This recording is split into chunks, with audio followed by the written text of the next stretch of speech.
थोड़ी सुस्त शुरुआत के साथ आप कह सकते हैं कि कल की जो थोड़ी कमजोरी देखी थी स्पेशली यूरोप और यूएस के बाजारों में, उसके बाद एशिया की सुस्त शुरुआत हुई, पर अब मोमेंटम पकड़ लिया है। डाउ फ्यूचर्स भी अब लगभग 100 अंक ऊपर है।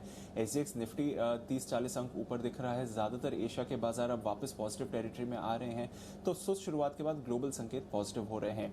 एक चीज जहां पर आपको नजर रखनी चाहिए, जो बढ़ता यूएस चीन का तनाव है। अभी थोड़ी देर पहले माइक पोम्पेयो, जो यूएस के सेक्रेटरी ऑफ स्टेट हैं, या फिर एक तरह से आप कह सकते हैं कि वहां के जो फॉरेन मिनिस्टर हैं, उन्होंने कहा है कि चीन की सरकार और चीन की कम्युनिस्ट पार्टी के कुछ अधिकारियों पर वीजा रेस्ट्रिक्शंस लगाने वाला है अमेरिका। ये तिब्बत में लोगों के मूवमेंट को रोकने की वजह से, स्पेशली फॉरेनर्स के मूवमेंट को रोकने की वजह से ये एक कदम उठाया जा रहा है। काफ़ी बड़ा कदम नहीं है, बट हाँ, डायरेक्टली चाइनीज सरकार या फिर चाइनीज कम्युनिस्ट पार्टी के लोगों की तरफ टारगेटेड है, तो इसलिए आगे देखना पड़ेगा कि चाइना का इस पर क्या रिएक्शन आता है। इसके अलावा अगर आप कल शाम देखें तो अमेरिकी बाजारों में 2 दिनों के बाद गिरावट हुई। जहां तक डाउ का सवाल है, 400 अंक फिसला, दिन के निचले स्तर के करीब बंद हुआ। S&P 500 5 दिन की तेजी के बाद गिरा और रिकॉर्ड हाई बनाने के बाद नैस्डैक में भी गिरावट आई। इकोनॉमी से जुड़े शेयर्स में सबसे ज्यादा बिकवाली रही। एयरलाइन स्टॉक्स दबाव में रहे। बोइंग का शेयर लगभग 5% गिरा। कई राज्यों ने लॉकडाउन खोलने के अगले चढ़ाव को रोक दिया है, तो इसकी वजह से थोड़ी चिंताएं बढ़ी और इसलिए हमने इकोनॉमी शेयर्स और साथ ही बैंक स्टॉक्स पर भी दबाव देखा। पर इसके अलावा अगर आप देखें तो टेक्नोलॉजी शेयर्स वैसे तो तेजी में रहे, क्योंकि एप्पल, नेटफ्लिक्स, माइक्रोसॉफ्ट, फेसबुक, इन चारों शेयर्स ने कल नया रिकॉर्ड सर्च हुआ। But towards the end of trade फिर यहाँ पर भी गिरावट आई और इसलिए हमने देखा कि नैस्डैक नेगेटिव टेरिटरी में बंद हुआ। जो मई के महीने की नई जॉब ओपनिंग्स की रिपोर्ट है वो शानदार रही, अब तक की सबसे बेहतर रिपोर्ट रही। लगभग 65 लाख जॉब ओपनिंग्स की रिपोर्ट आई है मई के महीने में, तो ये एक अच्छा संकेत जरूर है। बट इस पर बाजार ने कल ज्यादा ध्यान नहीं दिया, क्योंकि जून के महीने की जो एम्प्लॉयमेंट रिपोर्ट है वो ऑलरेडी आ गई थी, तो इसका ज्यादा असर नहीं पड़ा बाजार के मूड पर। यूरोप के बाजार 1 से 1.5% फिसले। जर्मनी से कुछ कमजोर डेटा आया है, जिसकी वजह से हमने दबाव वहां पर जरूर देखा। कच्चा तेल एक बार फिर से दायरे में रहा, पर सोने में हमने खरीदारी देखी और 1800 के पार इंटरनेशनल मार्केट्स में सोना जाता हुआ कल दिखा। बिल्कुल। और साथ ही दीपांशु, कोरोना की अगर बात करें तो ताज़ा कोरोना के अपडेट जो मिल रहे हैं, कोरोना के एयरबॉर्न ट्रांसमिशन की जो खबर है उस पर WHO का क्या बयान है, और साथ ही देश और दुनिया में आंकड़े कैसे हैं?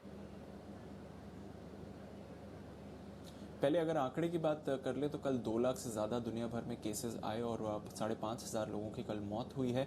यूएस की बात करें तो कल 55,000 नए मामले सामने आए हैं और लगभग 1,000 लोगों की मौत हुई है। और अब जो हम रोज आपको ट्रेंड बता रहे हैं कि कितने राज्यों के नए मामलों में उछाल हो रहा है, अब 41 राज्यों के नए मामलों में उछाल है।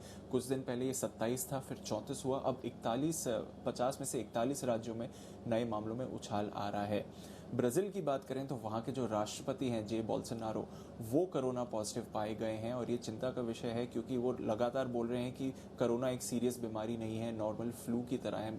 इसके अलावा कि इसके बावजूद कि लगभग 67,000 से ज़्यादा लोगों की ब्राज़ील में मौत हो गई है, उनके प्रेसिडेंट पर आरोप है कि उन्होंने इस बीमारी को सीरियसली नहीं लिया है और अब वो खुद कोरोना पॉजिटिव पाए गए हैं। और कुछ दिन पहले ही वो जो यूएस के एम्बेसडर हैं ब्राज़ील में, उनके साथ मिले थे और साथ ही उनके फॉरेन मिनिस्टर भी साथ में थे। तो अब ऐसे भी संकेत हैं कि जो कैबिनेट है ब्राज़ील का वो भी इन्फेक्टेड हो सकता है, तो वहां पर नजर रखनी पड़ेगी। भारत की बात करें तो कल 23,000 से ज्यादा नए मामले आए और लगभग 480 लोगों की मौत हुई, पर रिकवरी रेट भारत में लगातार सुधर रहा है और कल 17,000 लोग ठीक हुए हैं। अब जो एयरबॉर्न ट्रांसमिशन की चिंता है, जिसके बारे में कल हमने आपको बताया था कि 240 साइंटिस्ट ने चिट्ठी लिखी है, WHO कह रहा है कि वो इस बात पर इन्वेस्टिगेशन कर रहे हैं। अभी तक पूरी तरह से इस बात की पुष्टि नहीं की गई है, पर ये कहना स्पष्ट नहीं रहेगा कि एयरबोर्न ट्रांसमिशन है। हालांकि उन्हें मालूम है कि ऐसे कुछ स्टडीज या संकेत जरूर आए हैं कि एयरबोर्न ट्रांसमिशन से भी कोरोना फैल रहा है, पर इस पर ज्यादा डिटेल रिसर्च अभी जरूरी है उनकी तरफ से। इसके अलावा उन्होंने कहा है कि कोरोना महामारी की अभी पीक नहीं हुई है, यानी कि अब इससे भी बुरा दौर आ सकता है। मरने वालों की संख्या में आगे जाकर फिर से आपको उछाल देखने को मिल सकता है। और इस हफ्ते उनके इन्वेस्टिगेटर्स चाइना जाने वाले हैं डिटेल रिसर्च के लिए कि एग्जैक्टली कहां से ट्रांसमिशन शुरू हुआ और किस तरह से चाइना में फैला है।